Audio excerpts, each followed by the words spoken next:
What is going on, ladies and gentlemen? Welcome back to Auto Auction Rebuilds. Today, we got the Scat Pack back from the dealership, and boy, do I have some things to tell you. So by now, most of you know that this is my 2024 Dodge Charger Scat Pack. This is the electric variety, stage 2, fully loaded. It's got all the bells and whistles, carbon fiber track package. I mean, it has every option that Dodge produced for this car. Now, I did not buy this. This is a lease that I got into with a 3-year lease and 15,000 miles per year. And I was happy with it when I first got it. Look at the carbon fiber mirrors. And then, as I started driving it, I started realizing this car had a lot of problems, and thankfully, Dodge came out with a pretty massive software update for this car that was supposed to fix 99% of the problems. And at first, it seemed that it did exactly that. And then it bricked itself right here in my driveway where I couldn't start it, I couldn't drive it, I couldn't do anything. The windows didn't work, the horn didn't work, literally nothing worked. Lots of messages were flashing across the dash, and ultimately I had to send it back to the dealership where it spent an entire week in the service department while they were trying to figure out what was wrong with it. One of the things they fixed was my window. This thing came brand new from the manufacturer with a broken window regulator. So my window was sitting cockeyed and a piece of the regulator was broken and rolling around in the bottom of the door. As they were attempting to repair the regulator, they tore up the window tint and they ended up having to retint this window as well as replace the window regulator on this door. That is now done, and we had an issue where when driving, we had a lot of wind noise that would kind of squeal and scream through this window. Somewhere up here, as you're driving down the highway 70, 80 miles an hour, you'd get a lot of whistling and sometimes screeching sounding noises coming through. It was absolutely horrible and very difficult to deal with. Thankfully, that is fixed. There's another software update that came out, and they went ahead and did that update as well. And they found some loose connectors on an ORM module or something. I don't even know what is an ORM module. They ended up tightening some pins or something down, and they said, well, I think it's fixed. Why don't you come pick it up and try it out for the weekend and see how it does. So,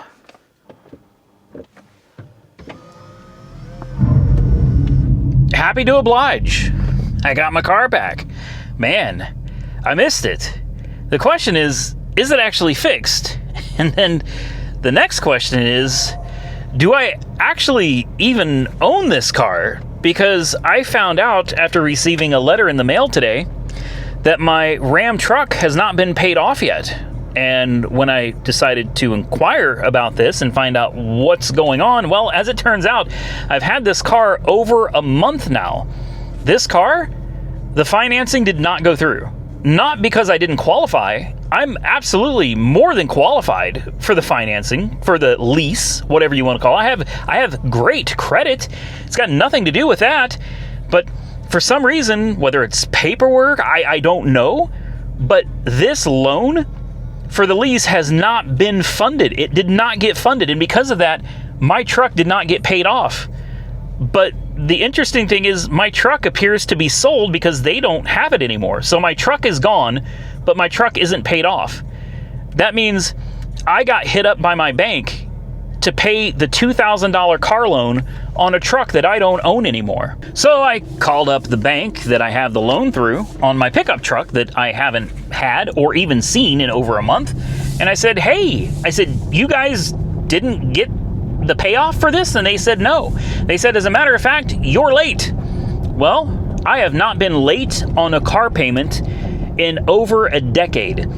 I take my bills very seriously, regardless of how outrageous they may seem to you. Some of you have commented and said my bills are crazy, these payments are... I said, that's fine, everybody's entitled to their opinion, but for me, I'm comfortable with where my bills are, and I'm comfortable with what I'm paying for them, or I wouldn't have them.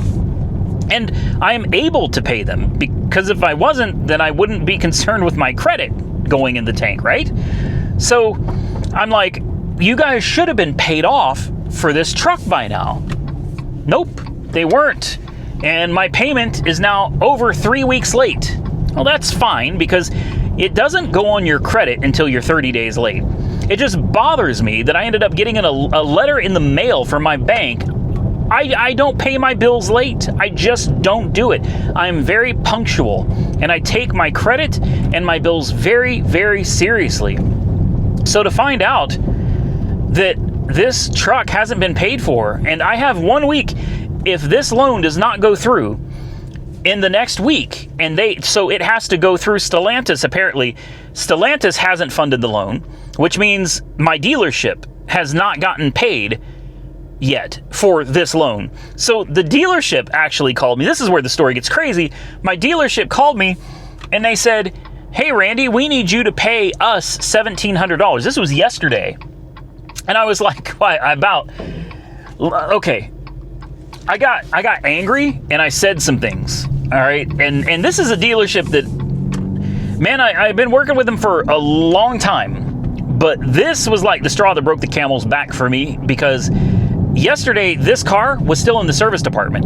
I was having to call them almost daily, just trying to beg to get any kind of updates, like, what is going on with my car? I want my car back. I'm paying for it. I want it back. And finally, they're like, "Oh, yeah, you can come get it." And I was like, "What?" Nobody even told me. It's been sitting behind their shop in a field of broken cars. And now, miraculously, it's ready to go. Look, that's fine, whatever. I understand communication is difficult. It can break down. People get busy. I understand that completely. It's frustrating that I'm having to call almost daily to find out what the status is of my car. And then, after I'm already frustrated with my car being broken for an entire week sitting in a shop, after that, I get a phone call from the dealer saying, "We need you to pay us $1,744 for your loan." And I was like, "No." I said, "Something's wrong here. That doesn't make any sense. Why would I pay you for the loan when I'm supposed to be paying Stellantis for the loan?" And that's when they were like, "Oh, well, the loan hasn't been funded." And that's when they explained to me exactly what's going on, which honestly is a little bit insane. So since Stellantis hasn't funded the loan, Stellantis has not cut the dealership a check yet. Well, since the dealership hasn't been given the money for this car yet, I have to pay the dealership for this car. But also, since Stellantis didn't give the dealership the check for this car, the dealership never wrote a check to pay off my truck, because the dealership is waiting for Stellantis. So I'm left sitting here with a late payment. In 1 week, it'll be on my credit, and I have a choice. If the loan does not get paid off, my pickup truck loan does not get paid off in the next week, I will either have to accept there being a late payment on my credit, which will be there for the next 7 years, impacting my credit score, or I will be forced to pay $2,000 out of my own pocket to pay another month on a pickup truck that I haven't owned in a month, that the dealership no longer owns either, because they don't even show it as being up for sale. Now tell me how that makes you feel. How many of you would love to get a surprise bill in the mail for $2,000? How great is it to wake up one day and go, "Oh man, what a wonderful day." And then you find out, "Oh, by the way, we need $2,000. And then the dealership comes to you and says, "By the way, we need $1,700. So now I've paid the dealership another $1,700 on top of the first $1,700 that I paid. So now we're up to $3,400 that I've paid for this car that has been broken. And on top of that, there is a very real possibility that over the course of this next week, I am going to have to pay $2,000 out of my own pocket to keep my credit safe from the dealership not paying off my pickup truck." What an absolute clusterfuck this is. I got angry yesterday when I was on the phone, because they called me and they're like, "Hey, we need to get this money." And I was like, "What do you mean you need to get this money?" I was like, I need you guys to pay off my truck. And they're like, "Well, it's fine. Don't worry about it." I'm like, that was the thing that pissed me off the most. It's fine. It's okay. It's not okay. It's not okay that my truck has not been paid for yet. How is that okay? It's been over a month and my truck is still, I didn't know I still owed money on that truck. I thought that truck was done, paid for, and it was over. And then to find out that this car isn't even mine. Like, how, on top of everything else and all the bullshit I'm going through with this car, now I find out this isn't even my car. Technically, it will never be my car because it's a lease. I don't own it. But at least for a normal customer, when you do your lease agreement, you sign your papers, it's done. That lease is done, and that is your car for the term of the lease. That's not even the case with me. This is not my car. This is not even my lease because nothing has been approved or finalized in the lease agreement. So I'm driving a car, it's not even mine. And my truck, I can't say for sure, my truck is gone. I don't see it. It's not on their website anymore, so it appears my truck has been sold, but it still hasn't been paid for. How can you sell assuming it's sold? I am assuming it's sold. I want to make that very clear. I don't know for a fact that my truck got sold. All I know is it's not on the website and I didn't see it on their lot anymore. So I'm assuming that my truck got sold. How can you sell a truck that still has a $91,000 loan against it through another bank? Forgive me, guys. I'm frustrated. I'm beyond frustrated. I'm to the point where I'm kind of angry with all of this, man. Like, it's just too much. This isn't supposed to be that complicated. It's a car deal. I buy a car from you, you buy a car from me. I agree to make my payments, and you pay off the remaining balance. But that's how it's supposed to work.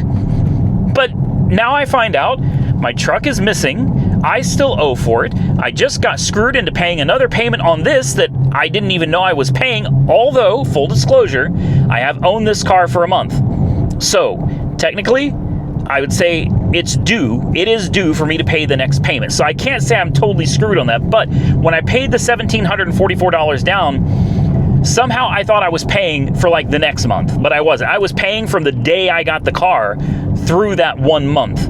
And then I owed for the second month. So I get it. That was confusing to me.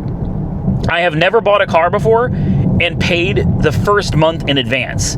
I always get like a 30 to 45 day grace period before my first payment is due.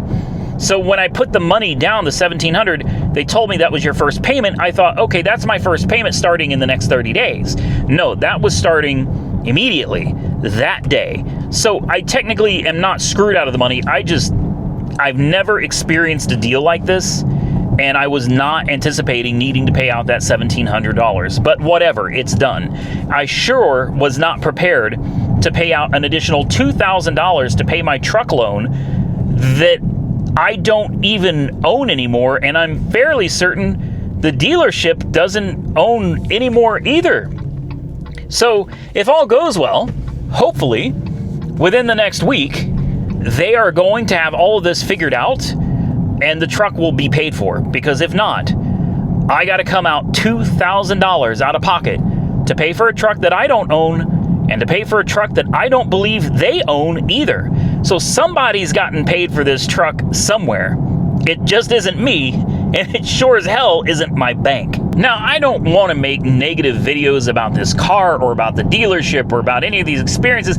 I get no satisfaction. I get no enjoyment out of having to make negative vehicles. This would be so much easier if things were just going smoothly and things were done the way they're supposed to be done. So, let's get on to some positive things. I've had my car back literally for 1 day now.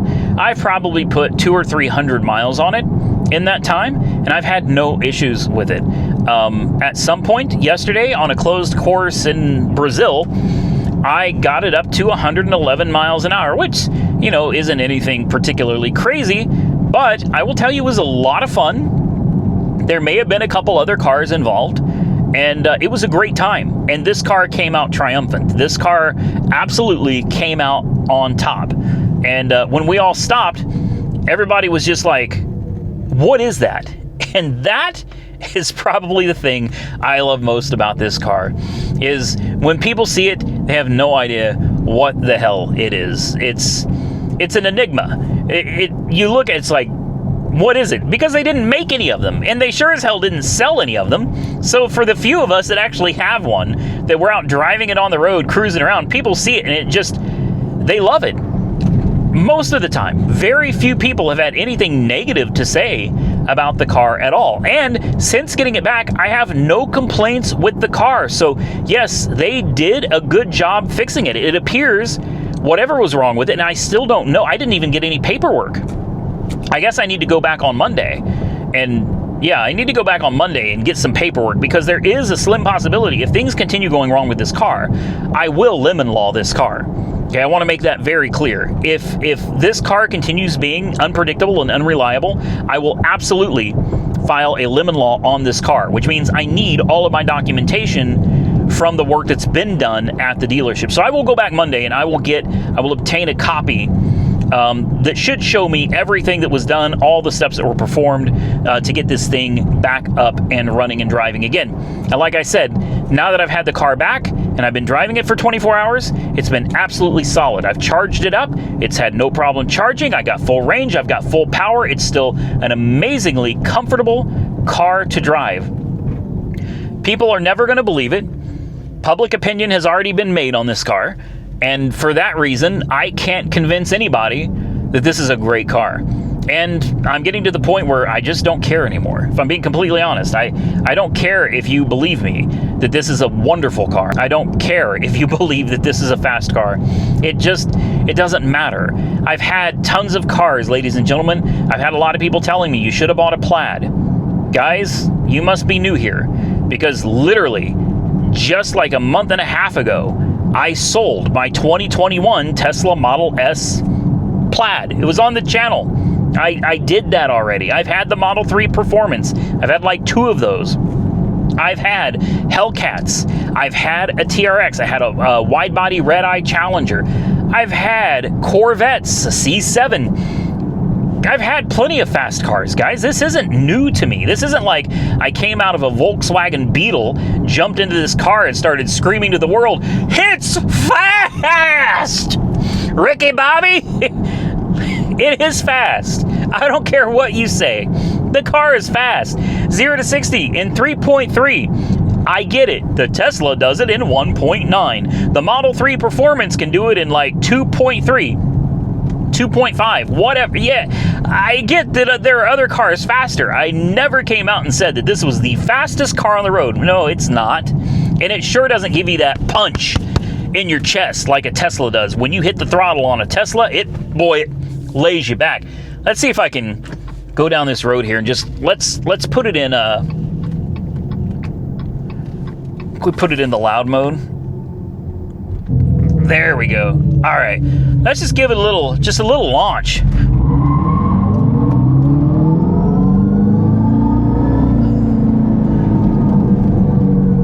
It still puts you back in your seat. All right. Don't let this car fool you, man. Don't try it. Don't try it. You can laugh at it. You can make fun of it. You can mock the exhaust. Have your fun with it. Drop your comments below. I'm not even going to delete them. I understand. A lot of people don't like this car. But to the people that are out there saying this car is slow, I'd like to know what the hell you drive. Because, again, 0 to 60 in 3.3. This car beats not only its gasoline counterpart, Scat Pack, even the one with the 6.4. This car eats Scat Packs, gasoline Scat Packs, for breakfast. Are you kidding me? But this car also will outrun a Hellcat. You don't believe me? Look around, guys. It's true. This car can outrun a Hellcat. Not for long, but for a little while. It will give a Hellcat a run for its money as well. So if you think that's slow, if you think this car is slow, I guess you think Hellcats are slow, and Scat Packs are slow, and Mustang GTs are slow, and the Mustang Dark Horse is also slow. All of these cars are apparently slow. She does pack a punch.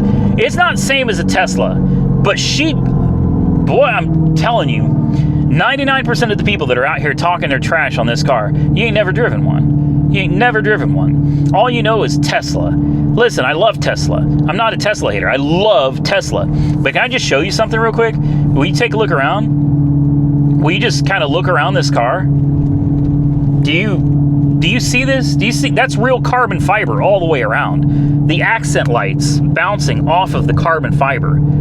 Seriously. This beautiful stacked multi-layered dashboard. The flat top and bottom sports steering wheel. The Alcantara. The suede, the leather. The red stitching. The attention to detail.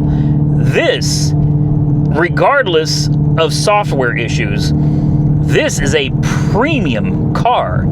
And unlike Teslas that all look alike, when you see this going down the road, you know it's something different. Even if you hate it, you still notice it. You can't help but see this car coming down the road. Love it or hate it, it's going to get your attention. When's the last time a Tesla got your attention? You see those everywhere. There's millions of Teslas flooding the streets all over the world, and they all look, well, like Teslas.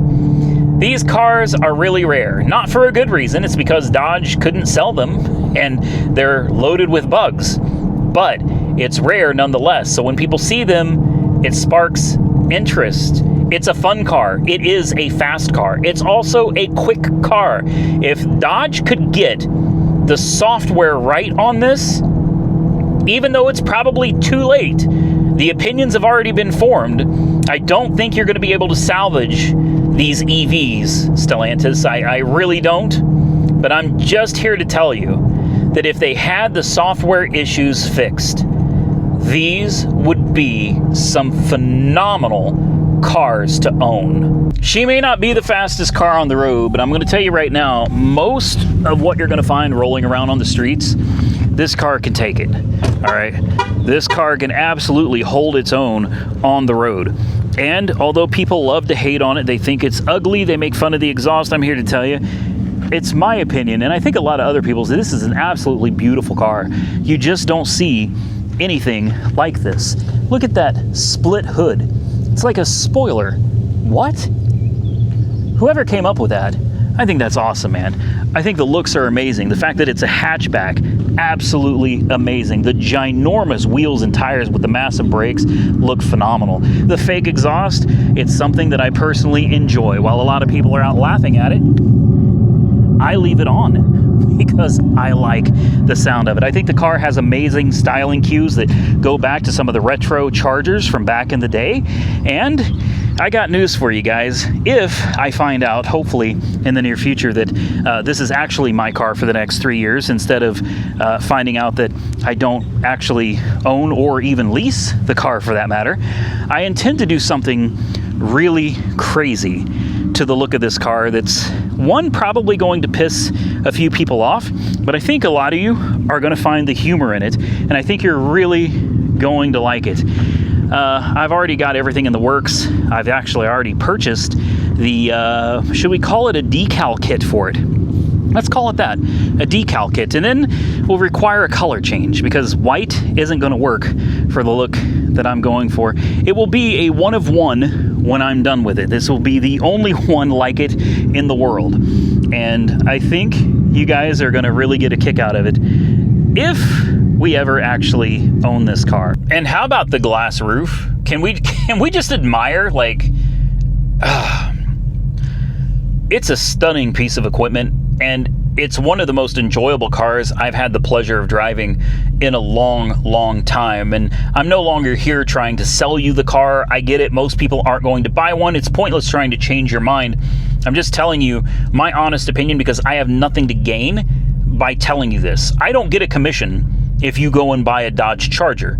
I'm telling you that as somebody that's owned lots and hundreds and hundreds and hundreds of cars on YouTube, you guys have seen it. I'm telling you, this is one of the most fun cars I have ever had the privilege to drive. I still love it. I still enjoy it. And if they get the software right, if we finally get the bugs worked out of this car, I will be happy to drive this car around for the next 3 years. Uh-oh, Popo. See, even the cop had to come by. He saw it from the distance like, what the hell is that? This is a car I could enjoy driving year after year. No problem at all. We just got to get the bugs worked out of it, guys. And I understand if you guys don't like electric vehicles, that's fine. But try to understand something. I like electric vehicles. I like gasoline vehicles. I like vehicles in general. That's what my channel is about. It's not about just gas cars. It's not about just electric cars. I like to mix it up. I like to have fun with this kind of stuff. And this car, it's been something. I'm not trying to throw any shade at the dealership that I've been buying cars from for years and years either. I'm just frustrated. I'm really frustrated with this entire experience. The Ram breaking down on me over and over again, extremely frustrating. And then getting into a lease on this car and finding out this thing's got a million problems as well, also quite frustrating. And then now to the point where it's like, I just had to pay $1,700 for this when I didn't know I had to pay it yet. And then I'm told if they don't pay off my truck in the next week, I got to come off of another $2,000 to pay for that as well, for a truck that I don't own, a truck that I don't believe the dealership owns, that somebody else is probably driving around. Like seriously, try to wrap your head around that. Somebody else is out driving around in my old truck, but my bank hasn't been paid for it yet. So most likely, this is in my own head. This is how I see it anyway. Most likely, the truck has been funded by another loan, right? Because you don't get to just drive off in a vehicle if it's not paid for. So somebody had to have paid for the truck by now. But my bank still hasn't been paid for the truck. It's kind of like double dipping, right? Like if Stellantis has to pay for the truck, and if somebody bought the truck and they've already paid for the truck, that's like twice getting paid for the same truck while somebody else is driving around, but I'm left stuck paying the bill. I had to stop the camera and I had to think about it for a second, because I was like, wait a minute, maybe I've got something's not right with that. But no, because Stellantis wrapped up all that negative equity that I had into this lease. And that's the whole point of me doing this 3-year lease, is so that in 3 years I walk away free and clear. I don't owe anything. Granted, I walk away with nothing, but I'm fine with that. I'm perfectly fine with walking away debt-free on these 6 years plus worth of bad deals that I've made. In 3 years, I get to walk away scot-free. So you don't have to be okay with it, but I'm okay with it. This is a deal that I worked out with myself. I'm happy with it. I'm fine with it. But yeah, it does seem like, is that cop again? Yeah, damn. He must have called his buddy to come see my car too. Let's see if he stops and makes me roll down the window. Anyway, so Stellantis has to write the dealership a check for the lease, and then they're supposed to use the excess from that check to pay off the negative equity on the truck so that they can sell the truck. Okay, I get that, but apparently Stellantis hasn't paid for it yet. But it seems like the dealership probably already sold the truck. So they've been paid. Oh, now a second cop is here. Oh, here we go. He's stopping me. Yeah, what's up? Park closes in 15 minutes and we have to walk to the gate. Okay. I'm almost done. I'm just finishing filming a video. That's cool, man. All right, man. Thank you.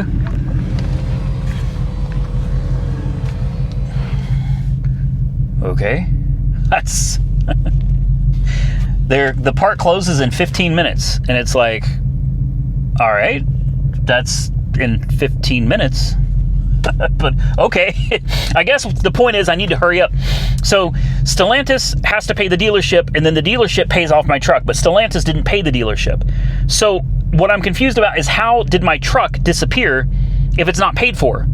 Because shouldn't it have not been sold or moved or something? Again, I'm assuming that it's sold, but it's not listed for sale anymore, and I don't see it out at their lot anymore. So it just makes me wonder, did they sell it? And if they sold it, how did they sell it without paying it off? And where is the truck? Because right now I am still responsible for the truck. I'm kind of blown away thinking that somebody else is out there using my truck and I still have to pay for it. This is incredible. This is like nothing I've ever experienced before. And then finding out that the new car that is supposed to be mine, and by the way, yes, there is a buyout option. Should I decide at the end of the lease that I want to purchase this car, I do have the option to purchase it. I don't see that happening, but you never know. I could purchase this car at the end of the lease. So even though it's a lease, yes, this car could still be mine. I can still own this car if I choose to. I just don't know if that's a direction I'm going to go or not. But finding out that basically this car is not mine, my truck is still mine, but the truck is gone. I'm just, I don't know. Guys, I'm frustrated. I've had a really rough couple of days. And again, I'm not here to throw shade. My goal is not to, try to throw shade at anybody. It's just the reality of what I'm going through right now. Welcome to the vlog style video. This is what I am going through today. I don't own the car that I'm driving, and somebody else is probably driving a truck that I still owe for, and my credit's about to take a hit, or I have to pay $2,000 out of my own pocket to protect my credit when somebody else should have paid it off to begin with. Wonderful! I'm having a great day. I'm going to get out of here, ladies and gentlemen. These cops are sitting over here just kind of waiting, even though they don't close for 15 minutes. I think what they're trying to tell me is they want me to get out of the park. So I hope you enjoyed today's video. If you did, hit the thumbs up button and let me know. Consider subscribing to the channel if you're not already subscribed, and stay tuned for more drama on the Dodge Charger. I have no doubt that it's going to continue bringing us plenty more drama in the future. Till next time, stay safe out there, everybody. I look forward to seeing you all again very soon in the next one.